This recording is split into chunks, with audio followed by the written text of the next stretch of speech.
जकार academy में आप सभी का एक बार फिर से स्वागत है। तो आज के इस तृतीय भाषा हिंदी 10वीं कक्षा के जो आने वाला हमारा वार्षिक परीक्षा है उसके अंतर्गत विषय वस्तु के आधार पर कैसे कैसे और कितने अंकों के लिए किस भाग से किस विषय वस्तु से कितने अंक आएंगे। ಸೊ ಇವತ್ತಿನ ಈ ವಿಡಿಯೋದಲ್ಲಿ ವೀಕ್ಷಕರೇ ನಾವು 10ನೇ ತರಗತಿ ತೃತೀಯ ಭಾಷೆ ಹಿಂದಿಯ ಒಂದು ಪ್ರಶ್ನೆ ಪತ್ರಿಕೆಯ ಸ್ವರೂಪ, ಅದಕ್ಕೆ ಹಿಂದಿಯಲ್ಲಿ ನಾವು ಅನ್ಬಹುದು ಪ್ರಶ್ನೆ ಪತ್ರಿಕಾ ಅಭಿಕಲ್ಪ. ಯಾವ ವಿಷಯ ವಸ್ತುವಿನ ಮೇಲೆ ಎಷ್ಟು ಅಂಕಗಳು ಬರಬಹುದು ಅಥವಾ ಎಷ್ಟು ಅಂಕಗಳು ಬರ್ತಾವೆ ಅನ್ನೋದನ್ನ ಇವತ್ತಿನ ಈ ವಿಡಿಯೋದಲ್ಲಿ ನಾವು ಮಕ್ಕಳೇ ನೋಡೋಣ. ಬನ್ನಿ ವಿಡಿಯೋವನ್ನ ಸ್ಟಾರ್ಟ್ ಮಾಡೋಣ.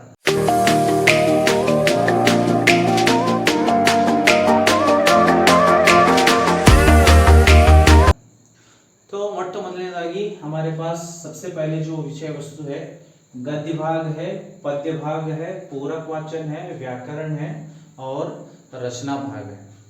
तो सबसे पहले हम देखेंगे गद्य भाग. ಮೊಟ್ಟಮೊದಲನೇದಾಗಿ ನೋಡೋಣ ಗದ್ಯ ಭಾಗದಿಂದ ಎಷ್ಟು ಅಂಕಗಳು ನಮ್ಮ ವಾರ್ಷಿಕ ಪರೀಕ್ಷೆಗೆ ಬರ್ತವೆ ಅನ್ನೋದನ್ನು ನಾವು ನೋಡೋಣ. तो ಮೊಟ್ಟಮೊದಲನೇದಾಗಿ ಗದ್ಯ ಭಾಗದಲ್ಲಿ ನೋಡೋದಾದರೆ ಒಟ್ಟು ನಮಗೆ 17 ಪಾಠಗಳಲ್ಲಿ ಹಿಂದಿ ವಿಷಯದ 17 ಪಾಠಗಳಲ್ಲಿ 11 यह क्या है गद्य पाठ है. 11 गद्य पाठಗಳಿದಾವೆ. ಯಾವ್ಯಾವ ಅಂದ್ರೆ कश्मीरी सेब ಇದೆ, गिल्लू, मेरा बचपन, बसंत की सच्चाई है, फिर इंटरनेट क्रांति है, ईमानदारों के सम्मेलन में, दुनिया में पहला मकान है, फिर रोबोट है, साहस गाथा है, फिर कर्नाटक संपदा है और बाल शक्ति है. इस प्रकार से कुल मिलाकर 11 गद्य पाठ हमारे पुस्तक के लिए हैं. हमारे इस वर्ष के हिंदी विषय के अंतर्गत 11 पद्य पाठ हैं. तो ಈ ಎಲ್ಲ 11 ಪಾಠಗಳಿಂದ ಎಷ್ಟು ಅಂಕಗಳು ಬರ್ತವೆ ಅನ್ನೋದಾದ್ರೆ ಒಟ್ಟಾಗಿ 32 अंकಗಳು गद्य पाठದಿಂದ बರ್ತವೆ. कितने अंक आते हैं? 32 अंक कुल मिलाकर हमारे गद्य पाठ से आते हैं. तो इसी प्रकार से हम आगे बढ़ते हैं पद्य पाठ. तो हमारे इस वर्ष के तृतीय भाषा हिंदी के लिए पद्य पाठ कितने हैं? 6 हैं. कितने हैं? 6. 6 पद्य पाठಗಳು ನಮಗೆ ನಮ್ಮ ಪುಸ್ತಕದಲ್ಲಿ ಇದಾವೆ.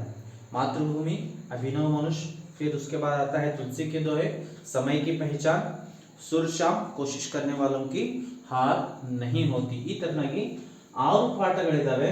ಇದರಿಂದ ಒಟ್ಟಾಗಿ ನಮಗೆ ಎಷ್ಟು ಅಂಕಗಳು ಬರ್ತವೆ ಅನ್ನೋದಾದ್ರೆ 20 ಅಂಕಗಳು ಮಕ್ಕಳೇ ನಮಗೆ पद्य पाठದಿಂದ ಬರ್ತವೆ. तो यहाँ पर गद्य पाठ से हो गए 32 और पद्य पाठ से हो गए 20. अब आते हैं पूरक वाचन. पूरक वाचन के अंदर हमारे लिए पाठ कितने हैं बच्चों? 3. कितने हैं? 3. हम सभी जानते हैं कितने पाठ हैं? 3. कौन कौन से हैं? शनि सबसे सुंदर ग्रह, सत्य की महिमा है और नागरिक के कर्तव्य है. तो यहाँ पर से हमें अंक आते हैं 4 अंक पूरक वाचन से हमें आते हैं. 4 अंकಗಳು ನಮಗೆ ಈ 3 ಪಾಠದಿಂದ ಬರ್ತವೆ. यह भी आते हैं 2 अंकों के लिए 2 प्रश्न आते हैं. शनि सबसे सुंदर ग्रह है, सत्य की महिमा और नागरिक के कर्तव्य. ಇದರಿಂದ ನಮಗೆ ಒಟ್ಟಾಗಿ ವಾರ್ಷಿಕ ಪರೀಕ್ಷೆಗೆ 4 ಅಂಕಗಳು. ಇವು 4 ಅಂಕಗಳು ಸಹಿತ ಎರಡೆರಡು ಅಂಕಗಳಿಗೆ ಸಂಬಂಧಿಸಿದಂತೆ ಇಲ್ಲಿ ಚಾಯ್ಸಿಂಗ್ ಕೊಟ್ಟಿರ್ತಾರೆ. ಅದರಲ್ಲಿ ಯಾವುದಾದರೂ ಒಂದು ಪ್ರಶ್ನೆಯನ್ನ ಬರೀಬೇಕು. ಇಲ್ಲಿ ಒಟ್ಟಾಗಿ 2 ಅಂಕದ 2 ಪ್ರಶ್ನೆ ಅಂದ್ರೆ ಒಟ್ಟಾಗಿ 4 ಅಂಕಗಳು ನಮಗೆ ಪೂರಕ ವಾಚನದಿಂದ ಬರ್ತವೆ. इन्ना मಕ್ಕಳೇ व्याकरणದಿಂದ ನೋಡಬೇಕಾದ್ರೆ अब हम आएंगे व्याकरण भाग से. व्याकरण भाग के अंदर क्या क्या आता है बच्चों? लिंग है, वचन, विलोम शब्द, मुहावरे हैं, संधि, समास, संधि हो गया, समास हो गया, कारक हैं, प्रेरणार्थक क्रिया रूप है, प्रथम प्रेरणार्थक, द्वितीय प्रेरणार्थक. फिर उसके बाद में आते हैं विराम चिन्ह,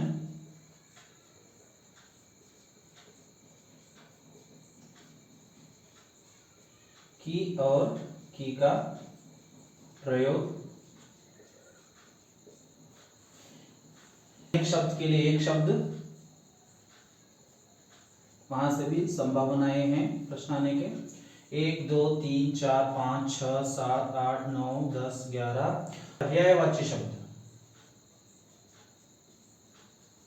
ಅಂದ್ರೆ ಸಮಾನಾರ್ಥಕ शब्द, पर्यायवाची शब्द। तो यहां से बच्चों हमें आते हैं कितने अंक आएंगे, यहां से हमें आएंगे 8 अंक। कितने अंक आएंगे बच्चों? 8 अंक। ಇವೆಲ್ಲ ಅಂಶಗಳಿಂದ ಒಟ್ಟಾಗಿ 8 अंकಗಳು व्याकरण ಭಾಗದಿಂದ ಬರ್ತವೆ। और आठों के आठों अंक जो होते हैं बहुविकल्पीय होते हैं। ऑब्जेक्टिव टाइप ಪ್ರಶ್ನೆಗಳಿರ್ತವೆ, मल्टीपल चॉइस क्वेश्चंस ಇರ್ತವೆ। ವ್ಯಾಕರಣ ಭಾಗದಿಂದ 8 वस्तुनिष्ठ प्रश्ನೆಗಳನ್ನ ಕೇಳಲಾಗುತ್ತೆ। ಇವೆಲ್ಲ ಅಂಶಗಳ ಮೇಲಿಂದ ಕೇಳಲಾಗುತ್ತೆ। अब हम आगे बढ़ते हैं रचना भाग की तरफ। ಮುಂದೆ ರಚನಾ ಭಾಗಕ್ಕೆ ನಾವು ಬಂದಾಗ ಇಲ್ಲಿ ನಾವು ಏನೇನು ನೋಡ್ತೀವಿ, अपठित गद्यांश। अपठित गद्यांश हमारे आता है 4 अंकों के लिए। उसके बाद में आता है अनुवाद, ಕನ್ನಡದಲ್ಲಿ ಅಥವಾ ಆಂಗ್ಲ ಭಾಷೆಯಲ್ಲಿ ಅನುವಾದ, ಇದು 3 अंकಕ್ಕೆ बरते। उसके बाद आता है निबंध। निबंध हमें आता है 4 अंकों के लिए। और उसके बाद में आता है हमें पत्र लेखन, और जो पत्र आता है 5 अंकों के लिए आता है।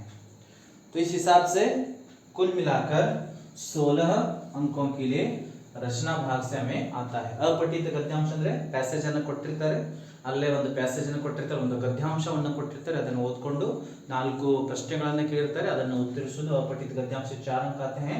अनुवाद 3 अंकों के लिए आता है, 3 प्रश्न का 1 अंक होता है अनुवाद का।